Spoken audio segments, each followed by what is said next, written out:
Someone who regularly helps us understand things about science and space. But that's not the reason why Dr. Ezzy Pearson is with us here today. Instead, she's here to talk about something very different. As over the weekend, Ezzy was one of the people who fired the starting gun for Race for Life Bristol. She wants to share her story about being a cancer survivor and being a supporter of Cancer Research UK. Welcome, Ezzy. Good to see you. Thank you for having me on. I never knew this of you. It's one of those things that it happened 20 years ago. It's quite hard to just drop casually into conversation. Oh, and by the way, yes. Despite the fact it's a fairly major thing that happened to me in my life. Yeah, so this happened when you were at uni? Yes. It was a Wednesday of Freshers Week. I remember it very clearly. I woke up feeling a bit run down and had a big lump on the side of my neck. And I thought it was just, freshers flu, that everybody coming together, you get sick. It happens every single year. I'm sure people living in Bristol, a city town, are aware of it. And it didn't go away, and so I went to the doctor, and then eventually, after many tests, they finally found out it was Hodgkin's lymphoma, which is a cancer of the blood. Okay, so this is, many would have heard of that, but the lump on the side of the neck, you thought that was a swollen gland, like sort of flu, all my glands are up sort of thing? It was initially... It was kind of that was what the doctor thought it was. Possibly it was just a glandular thing. Started going down the track of glandular fever and did a bunch of different tests for that, which they think actually that was probably what had it. It's just I have a weird mutation that means instead of getting glandular fever, it mutated into Hodgkin's lymphoma. So that is... You're what, 20? No, you left 20? It was 18 when I first started having symptoms, 19 when I was in treatment. 18 to 19. Not that anybody wants that diagnosis at any time in their life, but I would imagine that was so far away from your head. It wasn't. It depends what you mean. Sort of at the beginning, it was just like, oh, I've gotten sick like everybody else does. Everybody gets sick.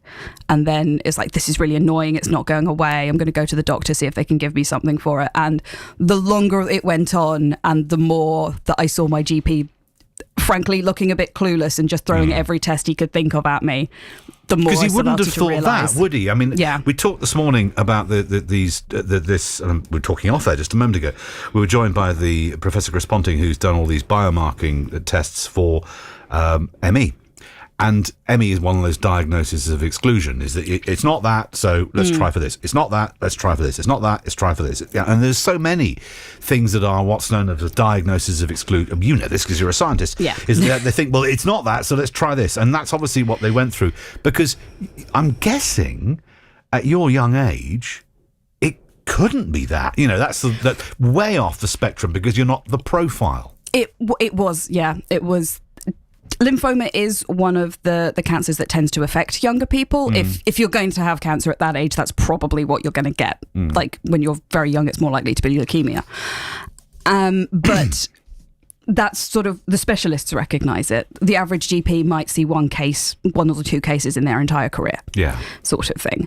And it did require me sort of pushing and going, no, something's wrong, and you had to keep going back to the doctor saying this isn't going away, we need to keep doing tests, we need to keep pushing it, because that's part of how our health system works, is because quite often with doctors the correct thing is to just leave it and see if it gets better.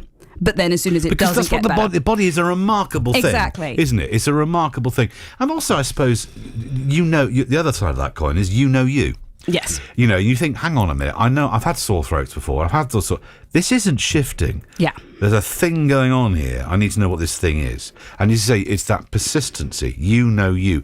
The other side of that, again, the other side of that particular coin, there's many sides to this coin, isn't there? But it's a multi-sided coin. But is that you also know when things aren't right and you've got to be persistent. Yes, you do have to advocate for yourself, because...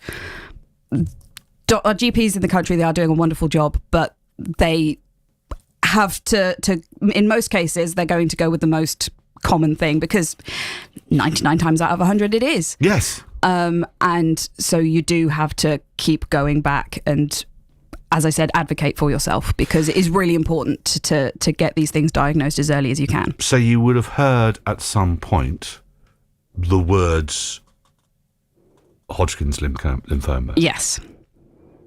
Do you remember that? Yeah. The first time that people, because I went to I had a biopsy on the lump on my neck, and that was when people first started saying, like, this is what it might be. It might be Hodgkin's lymphoma, but... So they're introducing the possibility, but not the actual reality. But to be honest, by that point, I was like, admittedly, it was still, WebMD existed, like...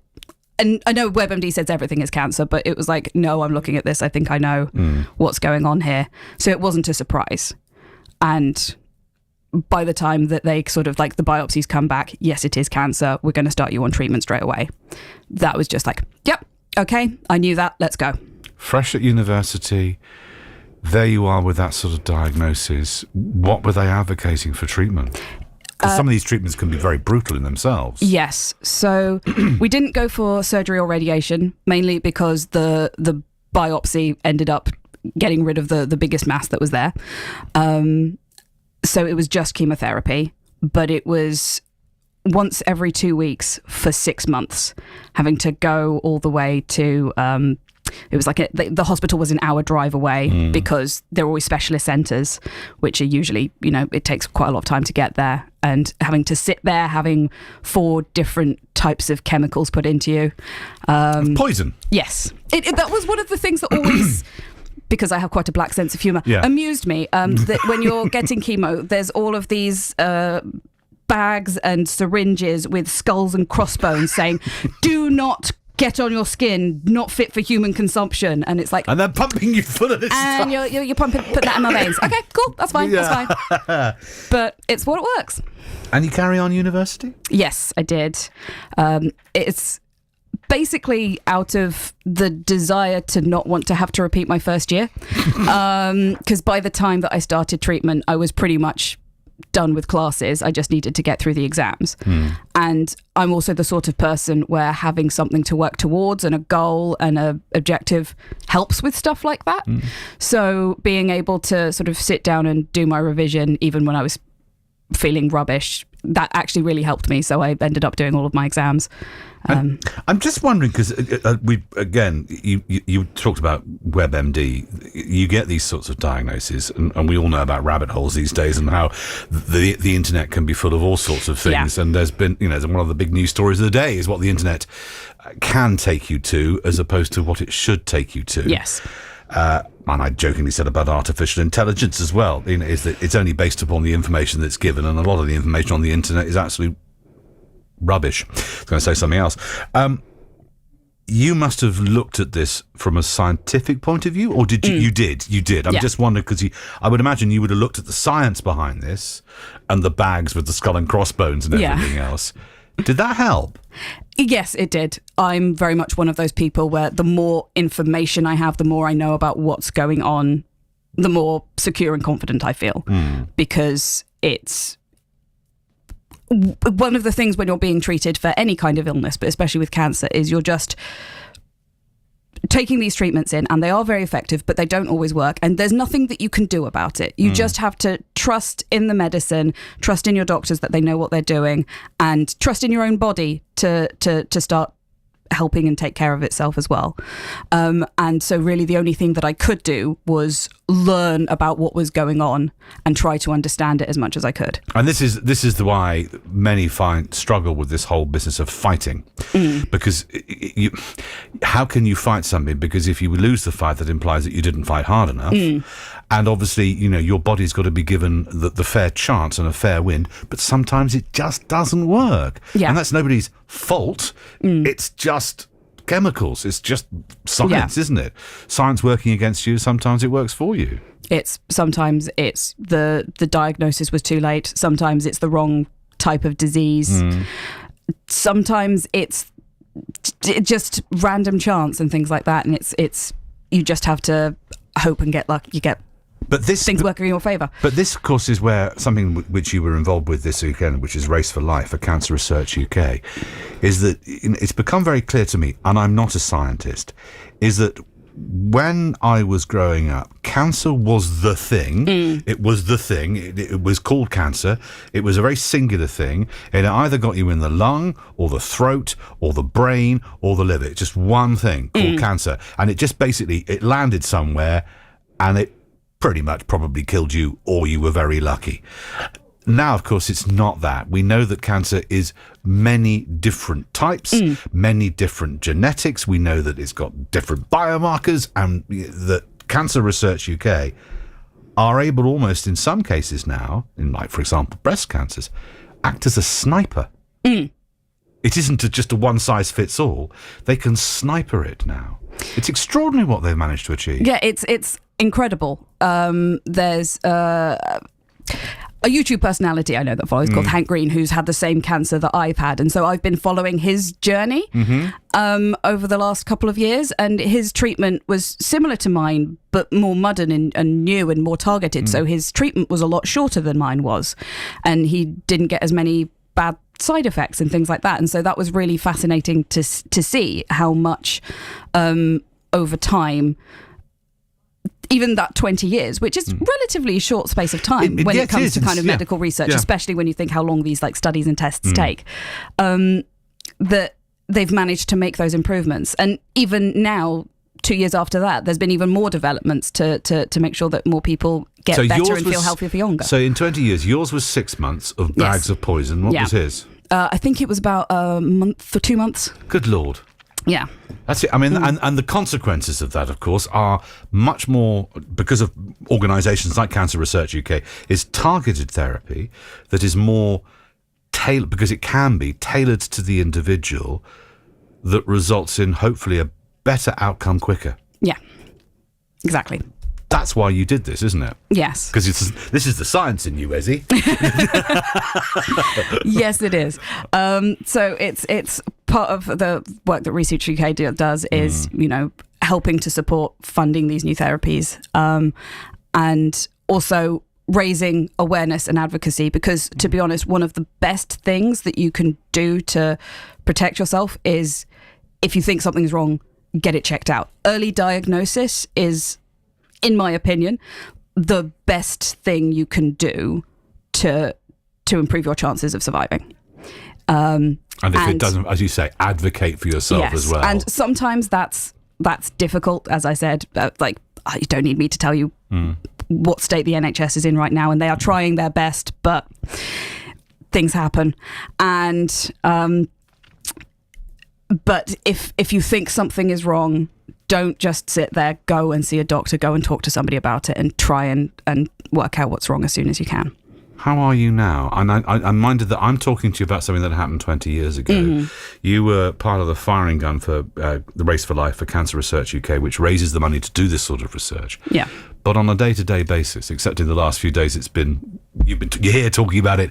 You've probably been thinking about it. Is it something that comes into your head every day now, or is it something you can go for months and then go, oh, hang on a minute, I remember I had? Yeah, most of the time, it's just something in the past. It tends to be like, if I get a cold, I'll be like, oh, here we go again, because it, like my immune system isn't what it was, so it takes it out of me a bit more. Okay.